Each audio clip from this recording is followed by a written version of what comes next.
And so now that we know that Mamdani is so popular, we now know why Hochul endorsed him. She did the math and she realized that not only is Mamdani popular, but she needs him to actually win her election. And I think that's actually why she was reluctant to endorse him before. And you see, now that we know that Mamdani is not only popular, but that he has a lot of support for New Yorkers, we get to see why Hochul might have wanted to tap into that support, especially because the governor is also up for re-election in 2026.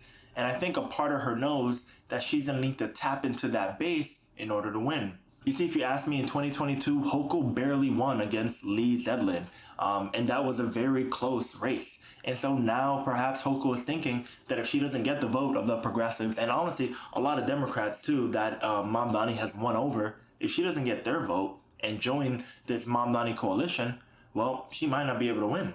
And so I think now she's endorsing him and sort of praising his focus on affordability, knowing that that's a very good anchor point that a lot of New Yorkers can agree on. And then I think later on, she's going to show her resistance to his progressive taxation policies. And I think Hochul has sort of said things along those lines. She has admitted that she's going to work with him on affordability and that she wants to work together on crime and other factors like housing. But she has not mentioned the taxes and how she plans on perhaps either denying or approving whatever Mamdani hands over to her. And so here's where I think the contradiction lies, where Hochul wants to support Mamdani to get his base, but she also doesn't want to fully do it. The truth is, a lot of Mamdani's policies are still considered very far left, because Mamdani is promising a few very sweeping changes to New York City.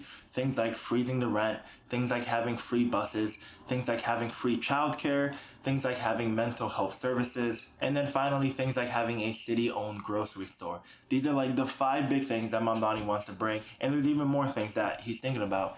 And I think it's interesting that Hochul has used the rhetoric that increasing taxes on millionaires again and on corporations is going to push away New Yorkers, when we know the fact that over 50% of New Yorkers are living below $100,000 salary. We also know that probably 90% of New Yorkers are under making $500,000 a year. So this millionaire tax and this big corporation tax is not really going to affect New Yorkers in the way that I think a lot of conservative news has been putting out. The truth is, they don't want to do it because they're afraid that it's actually going to show some result.